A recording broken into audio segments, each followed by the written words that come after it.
A pleasant day to all my subscribers, my viewers, the obedient family, active citizens, and Nigerians. Thank you for joining me once again. Now, protests have erupted in the north, and there is crisis that is actually going on in the southwest. Now, the southwest own is that the APC, an APC group is fighting an APC group. In fact, an APC group is going to go and tear down the posters or the banners of Bola Ahmed Tinubu in, I think it's Ondo State, right? Where that event is happening.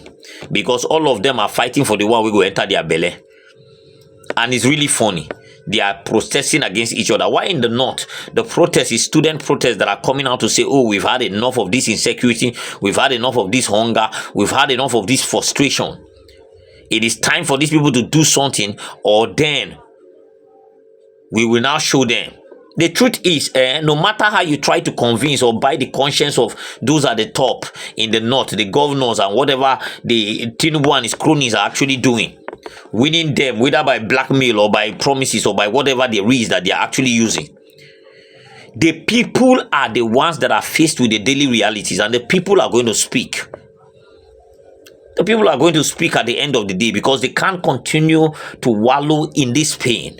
I'm going to be showing you those videos and we are going to be briefly talking about it. But before I do that, let me quickly tell you that more Nigerians are coming to blast the government, blast the aviation minister, blast in fact, let me put it out here now that they have actually reduced the ban on the Ibom lady, and then K1 the ultimate's own, and then they said from what Festus Keyamo said that is because of well-meaning Nigerians that have intervened in the matter that is talking about it, and then the Ibom Air are willing to go and remove the case from the whole case in court and let it slide and blah blah blah. Rubbish.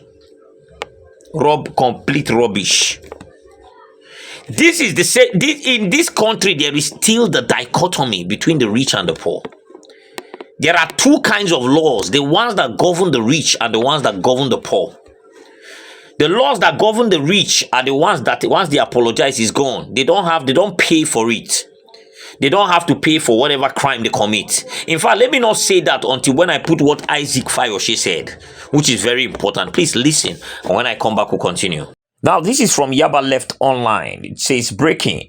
Kwam Wan's no flight ban reduces to 1 month. All criminal charges withdrawn. FAN to appoint him as ambassador for aviation security protocol. And they have also, from what Festus Keyamo said today, they have also removed the whole case against the lady of Ibom flight. They have also removed the no flight ban and all that. But you can actually see that they couldn't prosecute this lady because of the fact that they don't want to touch this one, because people stay clamoring for this. This is the criminality that is going on. Let me just take you into the story. I hope that lady comes out to sue, because that exposure of her body was done by somebody and that person is supposed to pay for it. Now let me take you to what Isaac Fayoshe said. Same country, different laws. Right now, same offense. Within the space of 6 days, one is at home sleeping, another one is in prison. Same thing happened a year ago with Bobrisky and Cubana chief priest. Some people, when they commit offense, they get away with it. Now so it be. Now, some people, if you commit that same offense, you are going down. Same country, same airport incident, but one is in Kirikiri now, and the other one is at home eating. Same way, some people are using pen to steal your money, awarding contracts, big contracts to siphon your money. But others that are doing yahoo, they bust them in their hotel. One country, different laws for different folks. So if you fall into that category of Odenwon, you are going to jail. If you fall into the category that, I'm sorry, you go home, you win. What a nation. So you can see the development too will be selective. To go forward like this in the nation is very difficult. Welcome to Nigeria, where one law for hay, one law for the poor, one law for the rich. You've seen it, right? There are two laws in this country: the one that governs the rich and the one that governs the poor. When a rich man or connected man to the government breaks the law, what happens? He comes out. In fact, it's a government official that will help him apologize. And then after that, it is now done. So you don't have the right to carry him anywhere again. When a poor person does that, somebody that is a nobody, the next thing you find yourself in Kirikiri in less than 24 hours. This is the reality of this country. Selective justice. This is not the first time it's happening. Politicians break the law with impunity. Go and see them everywhere now. Once they are operating with a common Nigerian, they can do anything to you and they'll still get away with it. We've had situations of rapes. We've had situations of a lot of despicable things that politicians do. And before you know, the whole thing will be swept under the carpet. They will not pay for those crimes. They steal heavily and nobody will hold them. EFCC will not. EFCC is not even concentrating on them. EFCC goes to a politician's house, and when he wants to enter the politician's house, he will knock.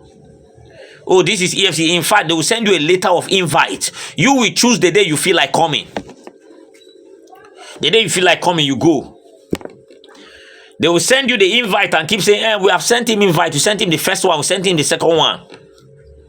When it now comes to the crime of a person, a poor person, they will jump your fence at 3 a.m.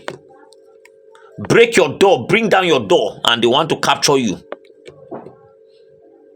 That is how they operate. Selective justice. All institutions, including the police, they behave like that. Because we have corrupt-driven leaders. People that are very, very corrupt and dirty, that cannot actually sweep the system. You cannot be dirty and sweep the system. And that is what Peter Obi have been saying. Now, because of the fact that the thing is getting too painful, that people are now on their own coming out and shouting that, oh, we need salvation before we all die here. Nobody should come and convince you it's going to get better. Because the people in the helm of affairs don't know how to change the pattern. This is what they understand. This is what they know. That is how they were brought up. Let me take you to all the protests, and when I come back, we'll wrap this up. Now it reads, angry residents destroy Tinubu's 2027 billboard in Southwest State. He said a support group within the All Progressive Congress has accused unidentified persons of destroying billboards mounted in Akure, Ondo State to promote the re-election of President Bola Tinubu. The grassroots movement for Tinubu said the incident came amid an ongoing rift between independent campaign groups for Tinubu and Governor Lucky Aiyedatiwa. The grassroots movement for Tinubu had recently opposed Aiyedatiwa's directive that all support groups must operate under a single platform called Ondo for Tinubu 2027.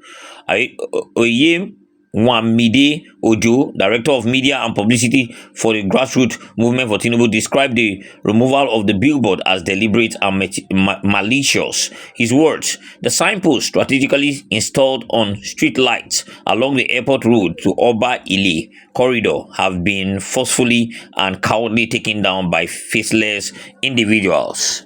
The grassroots movement for Tinubu views the act of vandalism as an assault on democracy, a slap in the face of free speech, and a deliberate attempt to erase the truth of the progress that Nigeria is currently experiencing under Tinubu. Now, let me just, for those that don't understand what is happening here, it is Tinubu supporters that are destroying Tinubu's posters here.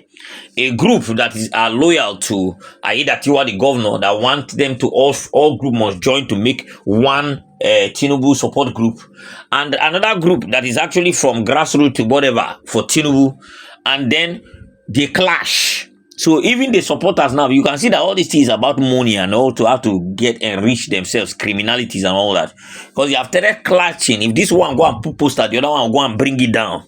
And that is what is actually happening. If that one put poster, it is a crisis, is a clash of interest. Let me put it that way. From Tinubu supporters. So Tinubu supporters are tearing down Tinubu's posters. Wow. Really, really good to hear. Now, let me show you the other protest that is actually going on, and then we'll continue.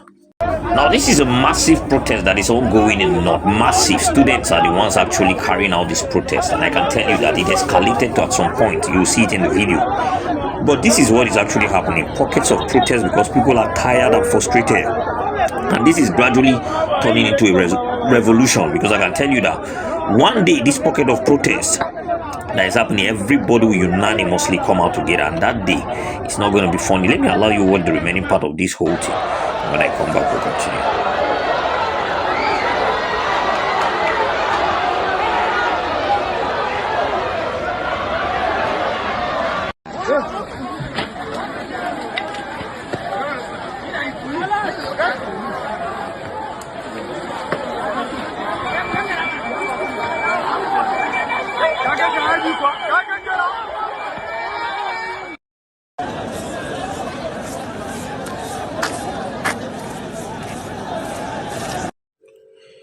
Now you've seen it, right?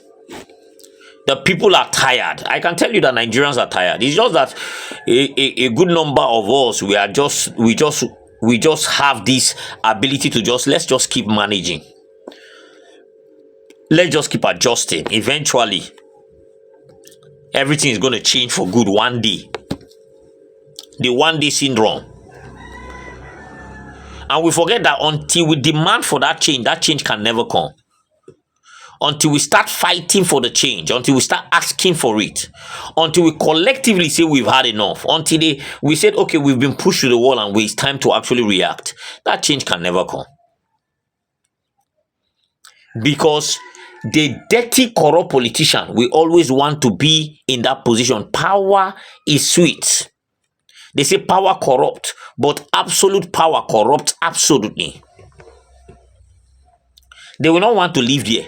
In fact, they want it to be a generational thing. So before they start going out of there, they start breeding their children to take over.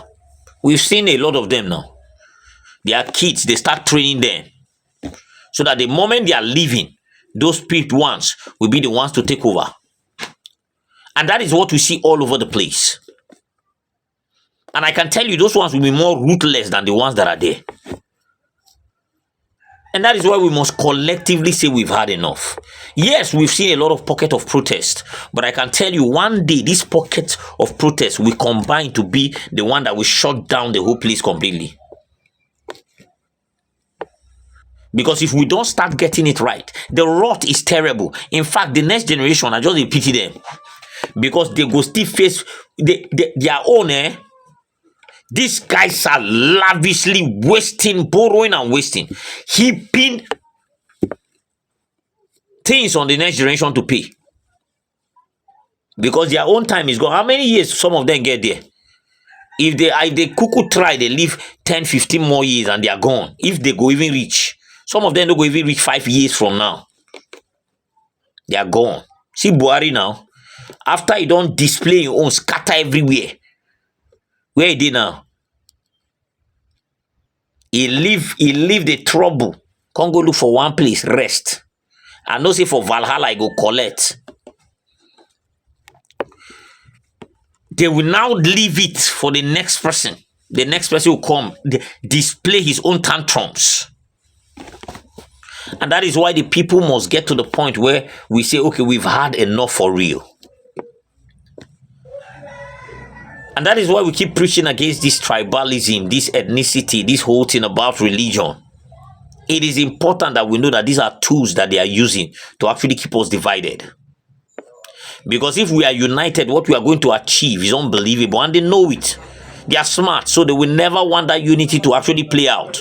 They will set a brother against a brother, a sister against a sister. Everybody starts seeing that the person close to him is the real enemy, instead of looking at the thieves that are stealing our commonwealth, stealing our destinies, destroying it, and leaving us in the place of slavery and all that. Instead of looking at them, they will go and sell the narrative that the Ibom man that you are seeing there is the biggest problem. And the hatred, they have so built it to an extent that the hatred cannot even reduce. It's escalating, it's increasing. So there is no coming together. And that is our biggest albatross as Nigerian citizens. Because we have the numbers. Countries that are not up to 5 million, right, that are not up to 50 million, 20 million, you will see them unanimously decide and say we have to fight against. See Kenya, see other countries, when they want to come out for protest, they come out for real. That time, nobody sees a Muslim or a Christian. Everybody understands that these people are the ones really messing us up, and we need to stop this because our life can get better than this. Let me drop this here, guys. Please drop your comments in the comment section. Really love to hear from you. Subscribe to this channel if you haven't. Turn on the notification bell so that whenever I drop a video, you'll be the first to be notified. Thank you for watching this video. Have a blessed remaining part of your day. I'll see you next time.